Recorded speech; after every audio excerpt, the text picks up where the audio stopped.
Internet Pathfinder. I'm your host, Steve Phillips. In this podcast, the goal is to inform, educate, and reminisce as we find a path through the world of technology, internet, and podcasting.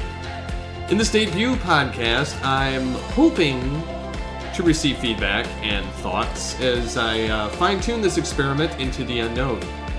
This is my first endeavor into creating a podcast in the past 4 or 5 years, and in doing so, I'm hoping to kind of hit a different level. So I hope you'll bear with me as I progress through these episodes and creatively flex that muscle that I've been wanting to help others navigate technology and whatnot as well. So I've had the privilege of learning about technology over the past 25 years, between my roots at 5 years old, getting my first 486DX4100 pre-Pentium, and all the way until now, where I've done tech support. I've done about 11 years of podcasting through various websites, and actually work in the podcasting field. So I feel like I have quite a bit of variety of tech experience to teach about and to explain. So what I'm hoping to do in the next few episodes, and in this one as well, is inform on a variety of segments that are kind of related and not really all that much out of it in kind of short. So I'll be doing basically a, this week in history lesson, kind of taking some things that happened that particular week in history of the recording of the podcast, however many years ago. Some what you need to know in tech news. The podcast highlight of the week, where I would like to be able to play a podcast ad for someone else's show, more or less to pass it forward and to just to kind of help spread the word of other people's podcast in my podcast.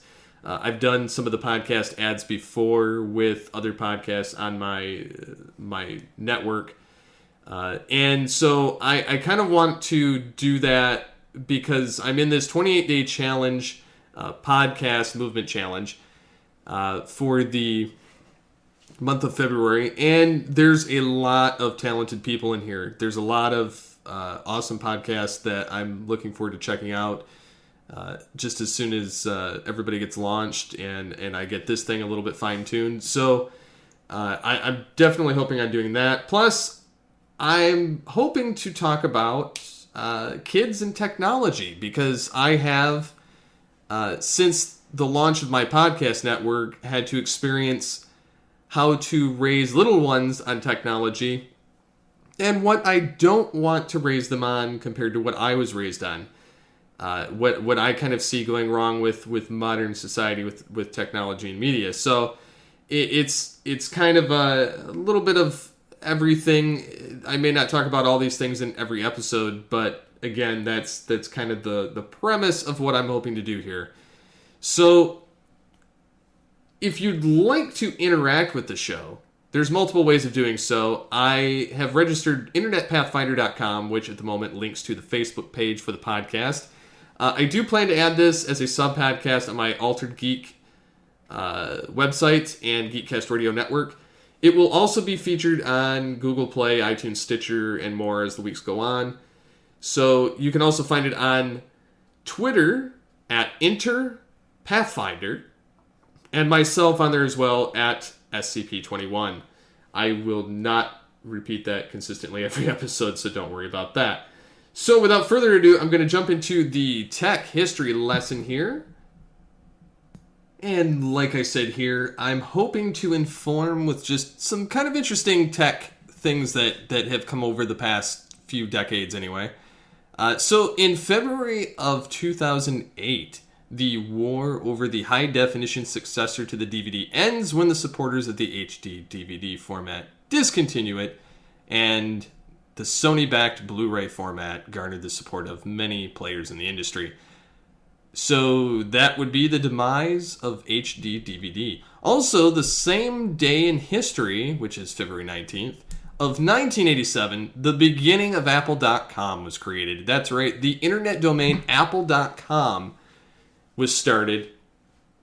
And this was a full 4 years before the World Wide Web was launched, or Microsoft.com was registered. But still, it's still something to keep track of. I had no idea when I was kind of looking for this information that Apple had one of the first domains of any of these tech giants to be out there, because my introduction to technology and the internet as a whole were in the 90s, the kind of mid-90s.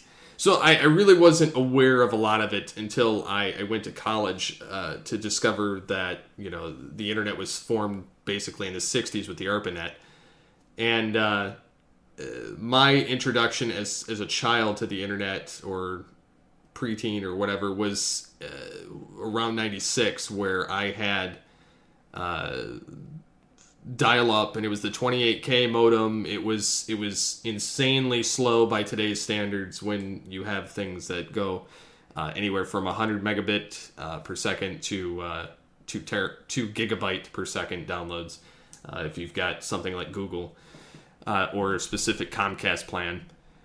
So it's kind of interesting to go back in time and kind of see some of the things that have happened over the past few decades. And we also, in the 70s, had the first warrant to issue a search of computer storage, which would lead to the more sophisticated methods of encryption to hide computer files from law enforcement agents, which is just crazy in itself. So this is just something that kind of is mind-boggling to me, of all the historical things that you just kind of forget about over the years, and it just comes back, and you're like, wow, that's something I either A, didn't know, or don't remember because it didn't leave that big of an impact, or you just weren't aware. It's time for what you need to know in tech news.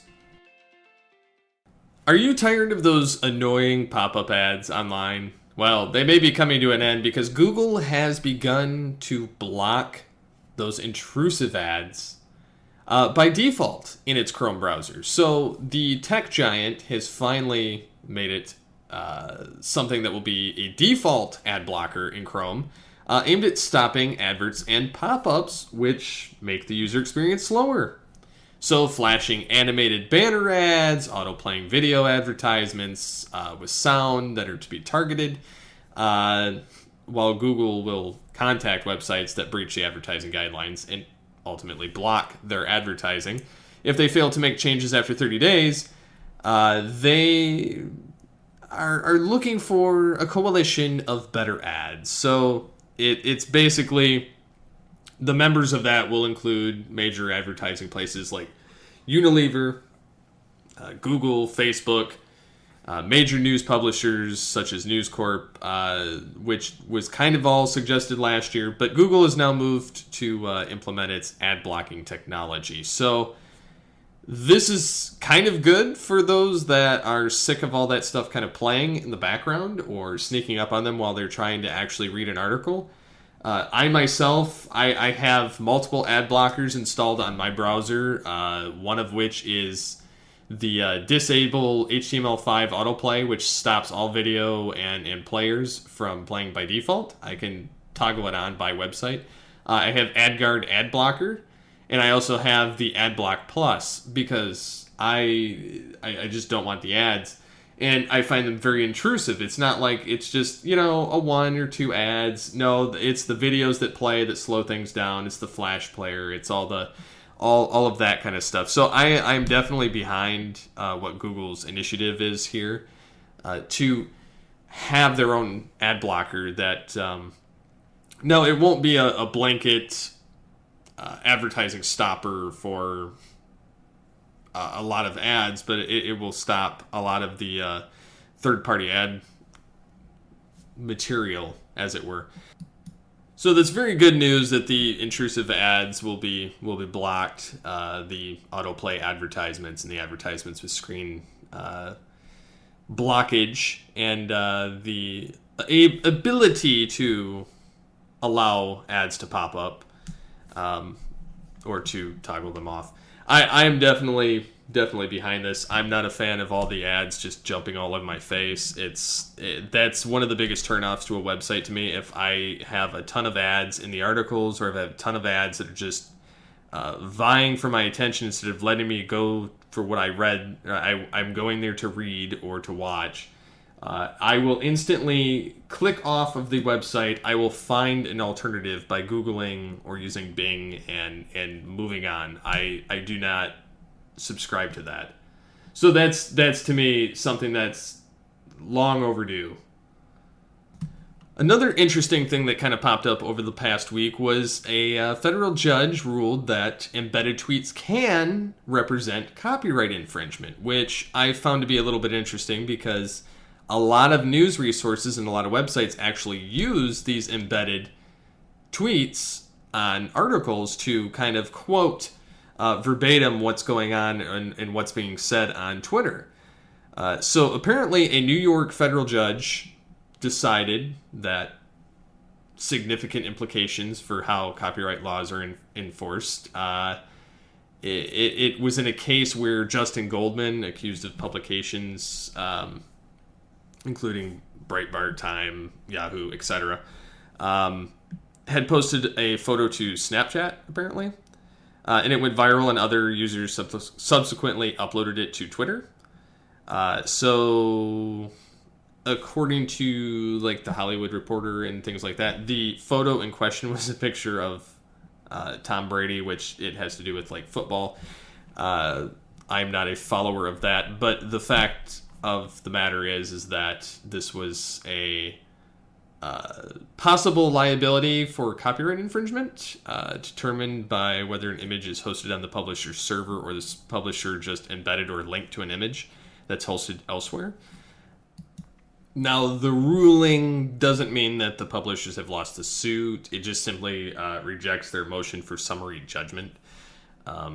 But it could mean big ramifications, though, if this keeps kind of spiraling out for those that use tweets and mention them or post them on their website and embed them and whatnot. So this could have bigger ramifications depending on how this gets ruled in the future or handled in the future.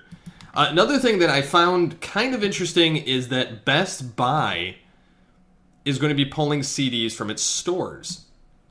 And this article is a couple weeks old, but I still find this very interesting that Best Buy is kind of leaving the old physical media out of its stores now, and some people are kind of losing it, some people not. I am one of the big proponents of utilizing digital space over physical space. I used to have 1,300 movies, which I know it's not CDs, but it's the same kind of basis in storage of this media technology. And I think that when you're moving as fast as we are in this from the traditional to this digital age, it's about time that we kind of moved away from that. I mean, I know that there's some recurrences of vinyl and things like that, but with all the streaming services and all the options for getting your digital media, having the physical media doesn't really mean much anymore. Especially when back in 2001, they had 800 million CDs sold in the US, and that number fell to 89 million by 2017, which is a huge drop.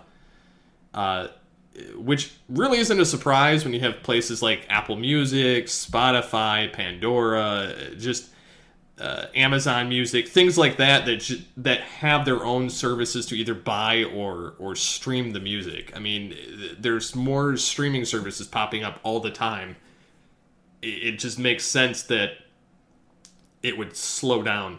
I'm surprised, honestly, that DVDs and Blu-rays haven't dropped off either, especially DVDs because it's a little bit older of a format, whereas Blu-rays are you get more crisp and HD quality than you would in some instances on streaming just based on your internet connection. But I think that we're going to be coming to the day where DVDs and Blu-rays will start going away as well, and it will come to the point where you won't really own your media. It'll be just kind of a streaming service that you get to add to a queue. Unless it's something like Apple, where you get to download, you buy the movie, you download it, it's yours. But I think that we're coming to that age where a lot of stores are going to stop doing this. And Target is apparently expected to follow suit in this, which for Best Buy and Target to kind of drop off the map on this, it's only a matter of time before the rest of the brick and mortar stores drop these out and remove them from their shelves as well. Honestly, I can't remember the last time I went and bought a CD. It's been so long since I've done that. I've bought digitally for the past, 5-6 years of everything that I've ever wanted. And for the most part, I just stream what I want. I listen to Pandora, and that's pretty much it. I have my old CDs that I've ripped to my computer from the 90s and early 2000s that I bought. But other than that, I haven't bought a CD in years. I haven't even bought a Blu-ray or a DVD in years, because most of the time I wait for stuff to hit streaming. And I don't have to take up the physical space. I used to own 1,300 movies, and I, over the past 2 years, have sold all of them because I had an entire bookcase full of these things, like TV series, Blu-rays, DVDs. It was taking up way too much space, and for how little I watched them, it made zero sense for me to hold on to them. So I'm kind of in agreement with how Best Buy is performing in this, even though some people are, shocked and upset with Best Buy for doing this. They quoted even, some of those embedded tweets that we just talked about, where some people felt betrayed that they were getting rid of them, and this is what happens when computers rule the world, a mess. It's just stuff like that. I think that you kind of have to evolve with the times, or you get left behind. And I think Best Buy is doing that with renovating and kind of clearing out that and filling that space with something that's actually going to sell, compared to stocking all this space for a dying media format. So it's a bit interesting. And I'm going to cut this particular section out. This is about the end of that section. I'm going to be moving on to where normally I would place a commercial break. However, this being the first test episode, I'm not going to actually have one. And then I would come back with, during that break, I was planning on having like a podcast advertising. So in this instance, I'm going to put one for my podcast, Altered Geek, and then move on from there. So I'll be back in just a second on the other side of this. Hello, geeks and geekettes. I'm Steve Megatron, and if you're looking for a podcast that covers a vast array of geeky topics, then check out Altered Geek. Altered Geek covers superheroes, Star Trek, pop culture, comics, film, television, animation, gaming, tech, and more. So check out Altered Geek and get altered, get geeky with the Altered Geeks every Friday on iTunes, Stitcher, Google Play, SoundCloud, Blog Talk Radio, and the Geekcast Radio Network. And we're back. So I hope you guys have enjoyed, for the most part, this episode. I am still obviously tweaking the format and the structure of this podcast. I will have something on the next one about some of the stuff with my children and growing up in the digital age. Especially for the fact that when my son, that's 5 years old, gets on the tablet, he glosses over in his eyes and just kind of stares at it. So it's kind of a struggle with us, because back when we were kids, we didn't have the struggle of having cell phones and all of these digital devices in our face. We had a giant computer that sat in our a computer desk, and we didn't have all these little personalized smart TV, smartphone, tablets, just everything. And trying to raise a balanced kid in today's age is not very easy when it's very simple to put your son and your kids in front of technology and let the technology kind of entertain them. But when you're trying to give them a well-rounded, balanced measure. It's not easy, like I said. Especially when you're trying to homeschool, we're very much into the trying to get the kids to do crafts, into singing, to learn things, and that's how we got it's funny because my 2-year-old actually learned his ABCs before my 5-year-old, because we sang the song, and my 2-year-old can pick up a tune better than my 5-year-old. But my 5-year-old is very creative, so it's very interesting in how to do that using old school media in that regard. But it's also trying to figure it out, and sometimes Googling works best to try and find some ways of doing that. But I've just as a brief thing, I've found that limiting time and definitely watching what your children watch before they do, basically pre-screening it, is definitely something you want to do in today's modern era, especially with YouTube and the fact that you get these weird ads that pop up. You get sometimes some questionable material that pops up. So my wife and I have actually created playlists of things on YouTube to kind of some things that educate, and we give our kids maybe an hour's worth of TV a week, which is abnormal. And for somebody who's been as glued to media as I have over the past 20 some odd years, it's difficult for me to even unplug, and I don't want my kids to have the same struggle I do. So it's definitely a journey. So I hope that you guys enjoyed this episode. I don't know if they'll go over 25 minutes. I think that's kind of the sweet spot for this, with doing a little bit of kind of what you need to know in the news of tech. And I do plan on having topical aspects to this show a little bit more like planned out. I realize that this is the test bed. This is episode 0 for me. So it's very much a machine that needs to be fine-tuned, and I look forward to all criticism and feedback and suggestions. But I definitely want to do the aspect of having some brief segments in the fashion of how I had it in this episode. But it's not something I plan on dragging out just for the sake of dragging it out. So until next time, this is Steve Phillips signing off.